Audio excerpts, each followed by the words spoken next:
భగవద్బంధువులందరకు హృదయపూర్వక నమస్కారాలు. ఓం శ్రీ రామచంద్ర పరబ్రహ్మణే నమః. ఆపదామపహర్తారం దాతారం సర్వసంపదాం లోకాభిరామం శ్రీరామం భూయో భూయో నమామ్యహం. ఓం శ్రీ రామచంద్ర పరబ్రహ్మణే నమః.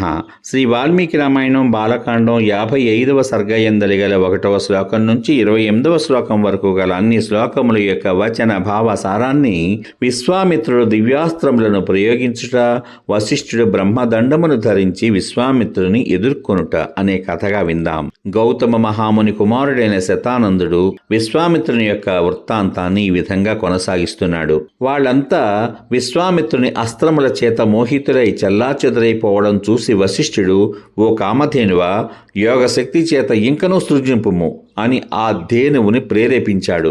ఆ కామధేనువు హుంబాధ్వని చేయగా దాని నుండి సూర్యుని కాంతి వంటి కాంతి గల కాంభోజులు పుట్టారు. పొదుగు నుండి ఆయుధములను హస్తములందు ధరించిన పప్లవులును, యోని నుండి యవనులును, గోమయ ప్రదేశం నుండి శకులును, రోమకోపముల నుండి మ్లేచ్ఛులు, హారితులు, కిరాతకులు పుట్టారు. ఈ విధంగా జనించిన కాంభోజాదులందరూ కూడా పదాతి, గజ, అశ్వరథములతో కూడిన విశ్వామిత్ర సైన్యాన్ని అంతటినీ కూడా క్షణంలో నశింపచేశారు. వశిష్ఠుడు తన సైన్యాన్ని నశింపచేయడం చూసి విశ్వామిత్రుని 9 కుమారులు మిక్కిలి కోపించిన వారై అనేక విధములైన ఆయుధాలను ధరించి మహామునిపైకి దూకారు. అతడు హుంకారం చేత వారందరినీ భస్మం చేశాడు. ఆ విశ్వామిత్ర కుమారులను అందరినీ అశ్వరథ పదాతులతో సహా క్షణంలో భస్మం చేసేశాడు. ఆ విధంగా తన సైన్యం అంతా కూడా ఇంకా తన కుమారులు కూడా నశించిపోవడం చూసి విశ్వామిత్రుడు సిగ్గుతో చింతాక్రాంతుడయ్యాడు. వేగం లేని సముద్రం వలె, కోరలు తీసిన పాము వలె, రాహువు మృంగిన సూర్యుని వలె కాంతి విహీనుడయ్యాడు. పుత్రుడు సైన్యం నశించడం చేత అతడు రెక్కలు తెక్కొట్టిన పక్షి వలె దీనుడై దర్పోత్సాహాలు అడగి దుఃఖాన్ని పొందాడు. పిమ్మట విశ్వామిత్రుడు, ఈ భూమిని క్షత్రియ ధర్మానుసారంగా పాలించు అని ఒక కుమారుని నియమించి తరువాత హిమవత్ పర్వత సమీపం చేరి మహాదేవుని అనుగ్రహం కోరుతూ తపస్సు చేశాడు. కొంతకాలానికి దేవాధీశుడైన పరమేశ్వరుడు మహాబలశాలి అయిన విశ్వామిత్రునకు వరాలు ఇవ్వడానికి ప్రత్యక్షమై, రాజా, ఎందుకు తపస్సు చేస్తున్నావు? నీవు చెప్పదలిచింది ఏమిటో చెప్పు, నీకు వరాలనిస్తాను. నీవు కోరేడి కోరిక ఏదో చెప్పు అని అడిగాడు. మహాదేవుడు ఈ విధంగా పలుకగా విని మహాతపస్యాలైన విశ్వామిత్రుడు అతనికి నమస్కరించి, మహాదేవా, నీవు అనుగ్రహించినట్లయితే నాకు ధనుర్వేదాన్నంతటినీ కూడా సాంగోపాంగముగా సరస్యముగా ఇమ్ము. దేవతలకును, దానవులకును, మహర్షులకును, గంధ, యక్ష, రక్షసులకును తెలిసిన అస్త్రాలన్నీ కూడా నాకు స్ఫురించుగాక. నీ అనుగ్రహం వలన నా కోరిక తీరుగాక అని ప్రార్థించాడు. ఆ వాక్యం విని మహాదేవుడు, ఆ విధంగానే జరుగుతుంది అని పలికి వెడలిపోయాడు. మహాబలశాలి విశ్వామిత్రుడు స్వతహా దర్పం గలవాడు.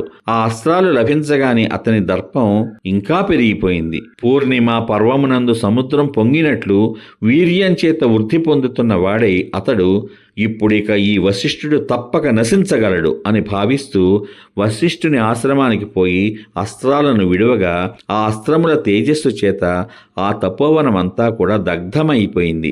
ఆ విశ్వామిత్ర అస్త్రములు విజృంభించుట చూసి అక్కడనున్న మునులందరూ దిక్కులను పట్టి పారిపోయారు. వశిష్ఠుని శిష్యులు, వేల కొలది మృగాలు, పక్షులు భీతి చెంది నలుదిక్కులకు పారిపోయాయి. మహాత్ముడైన వశిష్ఠుని ఆశ్రమం క్షణకాలంలో మరుస్థలం వలె ప్రాణిశూన్యము, నిశ్శబ్దము అయింది. సూర్యుడు మంచును నశింపచేసినట్లు ఈ విశ్వామిత్రుని నశింపచేస్తాను, భయపడకుడు అని వశిష్ఠుడు అంటున్నా సరే అక్కడి మునులు తదితర ప్రాణులు పారిపోయారు. మునులలో శ్రేష్ఠుడు, మహా తేజస్శాలి అయిన వశిష్ఠుడు ఈ విధంగా పలికి క్రోధావిష్ఠుడై విశ్వామిత్రునితో, ఓరి మూఢాత్మ, చిరకాలము నుంచి పెంచిన ఆశ్రమాన్ని నశింపచేశావు. ఇంతటి దుష్కార్యం చేసిన నీవు ఇక జీవించవు అని పలికాడు. మిక్కిలి కోపించిన వశిష్ఠుడు ధూమం లేని కాలాగ్ని వలె, 2వ యమదండము వలె ఉన్న బ్రహ్మదండమును శీఘ్రము చేత ధరించి నిలబడ్డాడు. సమాప్తం. ఇంతవరకు మీరు శ్రీ వాల్మీకి రామాయణం బాలకాండం 55వ సర్గయందు గల 1వ శ్లోకం నుంచి 28వ శ్లోకం వరకు గల అన్ని శ్లోకముల యొక్క వచన భావసారాన్ని విశ్వామిత్రుడు దివ్యాస్త్రములను ప్రయోగించుట, వశిష్ఠుడు బ్రహ్మదండమును ధరించి విశ్వామిత్రుని ఎదుర్కొనుట అనే కథగా విన్నారు. రేపటి భాగంలో శ్రీ వాల్మీకి రామాయణం బాలకాండం 56వ సర్గయందు గల 1వ శ్లోకం నుంచి 24వ శ్లోకం వరకు గల అన్ని శ్లోకముల యొక్క వచన భావసారాన్ని, విశ్వామిత్రుని అస్త్రములను వశిష్ఠుడు బ్రహ్మదండంతో శమింపచేయుట అనే కథగా వింటారు. ఓం శ్రీ రామచంద్ర పరబ్రహ్మణే నమః.